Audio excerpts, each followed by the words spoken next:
Midlothian, hey, I'm here with Greg Wilhelm. He is the Republican primary candidate for District 443rd judge. He is from Midlothian, so you've probably seen his office as you drive down Ninth Street. Greg, how are you doing today? Doing well, Tim. Thank you for inviting me. Sure. Well, let's get right into it. Why don't you just spend a minute telling us a little bit about yourself? Okay. I was born in the oil fields of West Texas, where my dad was in law enforcement. And when I was about 13, he went to work for the state prison system as a guard. And we eventually ended up in Palestine, Texas, where I attended high school. A great place to grow up and as a teenager. And, when you go to church with your teachers, you get held accountable. And so it was a good place to be. And then I went to Baylor and studied business and journalism. Did that for 4 years and then moved to Dallas and worked in advertising, restaurant business, and other types of things. And in 1990, Monica and I, my wife, got married and we moved to Waxahachie out on 1446. And we were there until 1995 when the Lord called me to go to law school. And we packed up and went to Virginia Beach, Virginia at Regent University Law School. And were there for 4 years. I got a master's in public policy and a law degree. And then we came back to Texas, which is where we always were meant to be, and lived in Irving and in Dallas for just about 2 years. I was licensed in 1990, but in 2000 I started practicing again in Ellis County. And in 2002 we bought our home in Midlothian, had an office in Waxahachie during that time, and began practicing law. And have been doing this for 25 years and love it, love the community. It's sure changed from 1990 when there were about 5,000 people in this town to today. A lot of amazing growth. And just love being here, love practicing law, and love the people. Well, growth is certainly a topic that comes up a lot in town for sure. Yes. So, Greg, why don't you take a second and explain your motivation behind your run or your decision to run for judge? Okay. Whenever I went to law school, both my wife and I felt that this was a call to ministry, and that's how we have practiced law. I have two attorneys who work in the Midlothian office who also have the same conviction. And so in that process, there is a spirit of service. Yes, you want to support your family, and yes, you want to be able to take care of your family. But in that respect, we also want to serve our clients in a little different way. We have the amazing blessing of being in the Trotter House there on 9th Street. It's a tremendous environment, very inviting for people. Not that being on the 72nd floor of a glass building, you can't do the same thing, but you're not in the middle of downtown Dallas, you're in the middle of Midlothian.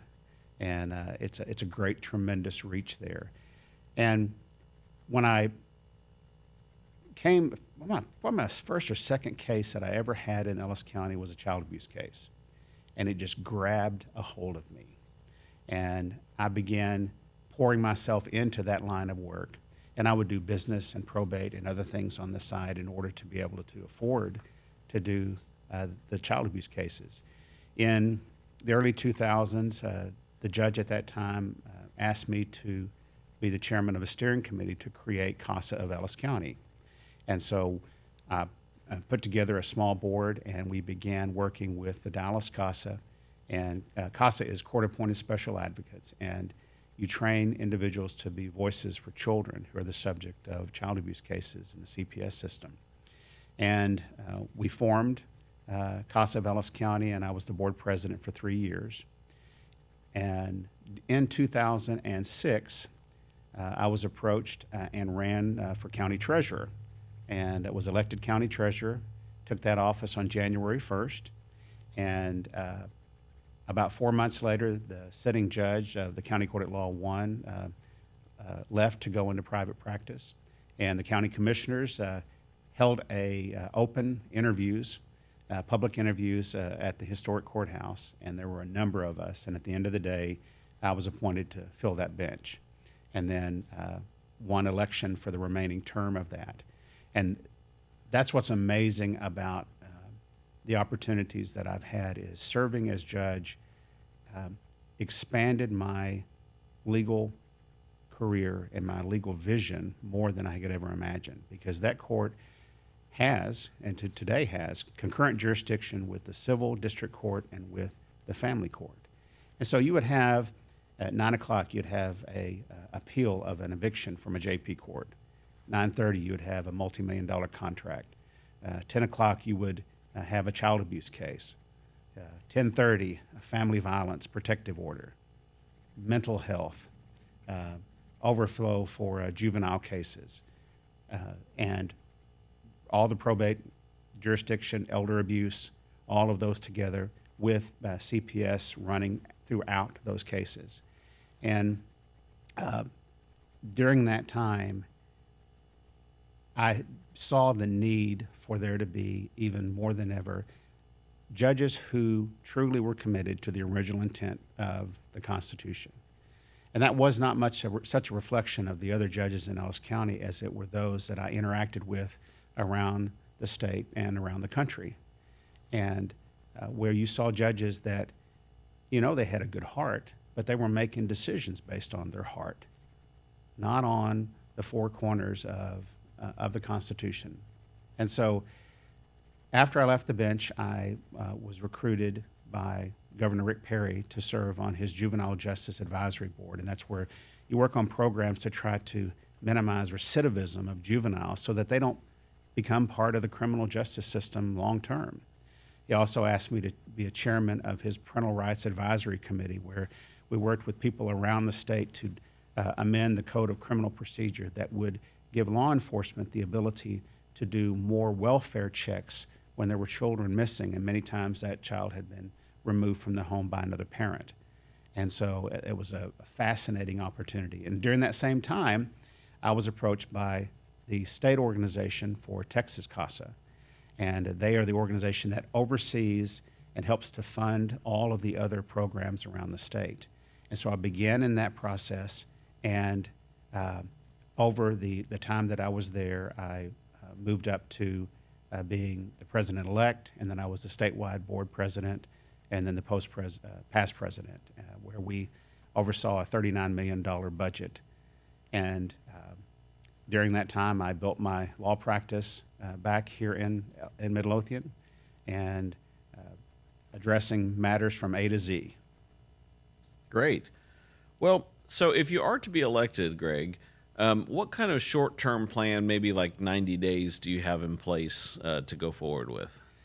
In the short-term plan, and I think that there really are more than just one direction that has to be gone. The first thought is to sit down, first plan is to sit down and work with the district attorney to identify those individuals who have been indicted but have been housed in our jails for much too long.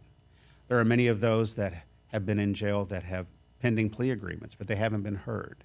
And so it's to work with the district attorney, identify those, and to focus during those first 90 days on trying to resolve as many of those cases as possible. As I'm sure you may have heard, over the years, people making plea deals is a part of the system.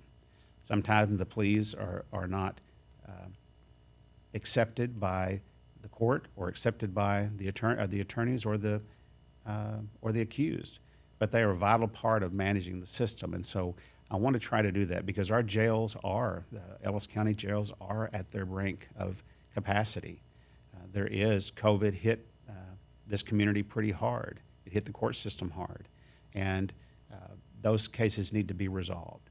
Long term, if that would be the next question, would be to work with the other trial court judges to develop a case management system that could help to make sure that once we get out of this backlog that it doesn't happen again.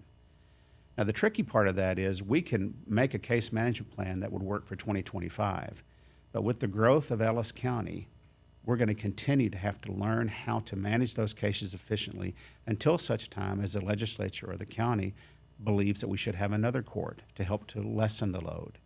And that's a decision that can't be taken lightly and has to be taken in advisement along with the other judges.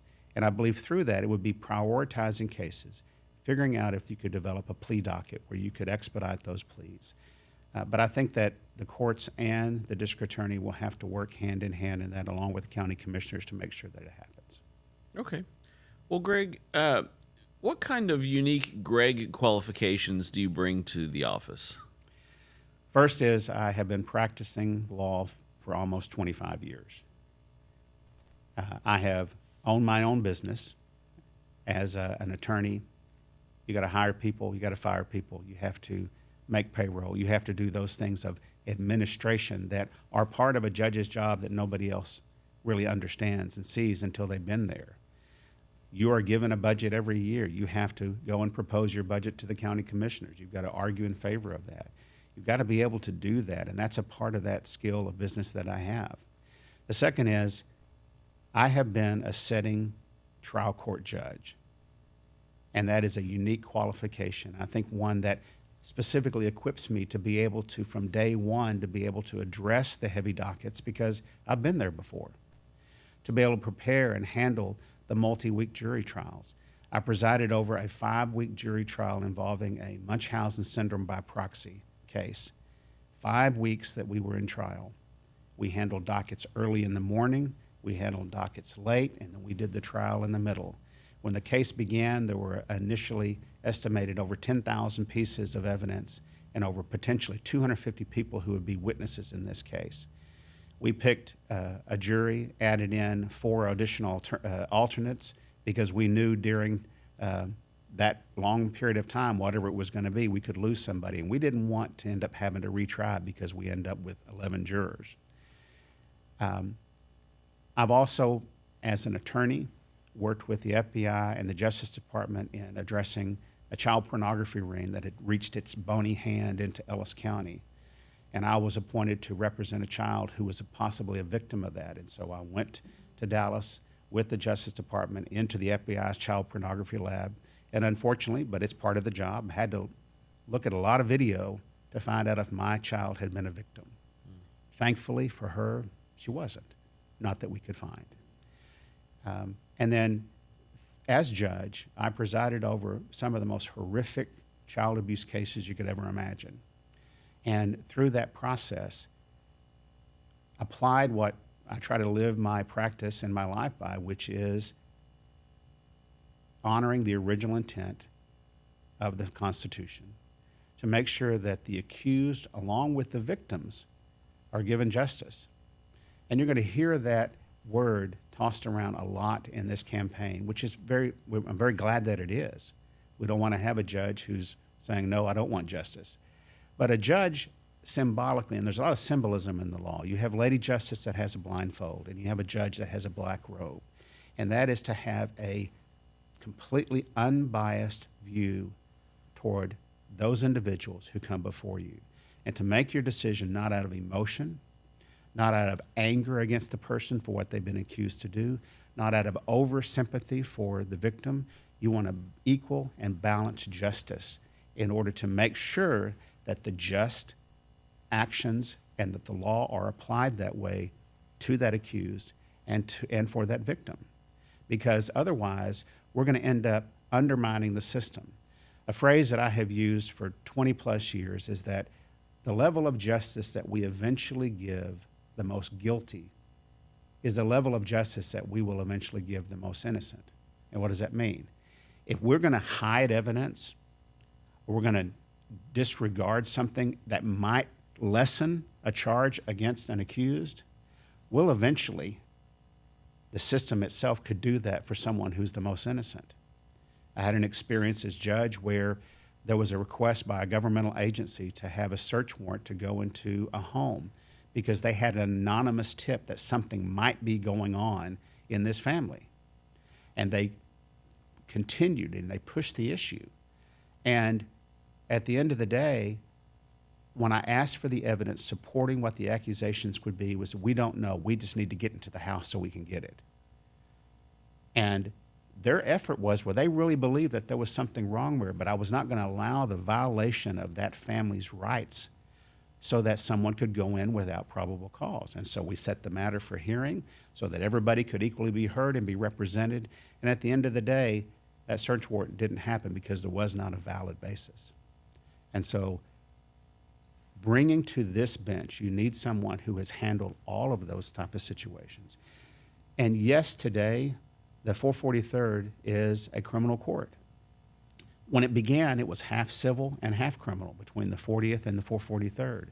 And as we grow, it's potentially that docket could also change again. So you need someone who can handle a felony case and then can also handle a temporary restraining order for somebody's house that's about to be foreclosed on, who can be awakened at 2 in the morning, as I was many times as judge, to sign a search warrant for law enforcement, but to make sure that that search warrant is proper and is done so that it will not only protect the rights of that accused, but also we don't want to have a search warrant thrown out because it's bad. That could also give justice to a crime victim. So there's a multifacet there that the judge has to be able to do, because let's just say we have COVID again, and you have somebody from the 378th who is out, the judge, and you have the judge from the 40th who is out. The judge in the 443rd is going to have to be able to be ready to handle issues that come up in the 378th and issues that come up in the 40th, in addition to whatever matters come before for the 443rd. And I've got that experience. Great. Well, Greg, as we wrap up, I just want to give you the opportunity to say anything you'd like and ask for the votes from the citizens of Midlothian. Thank you very much.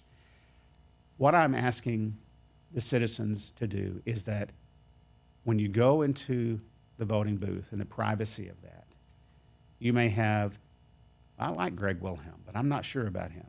I like one of the other candidates, but I'm not sure. But as you sit down and you look at that ballot, that you say, which of the candidates has been practicing law for a quarter century?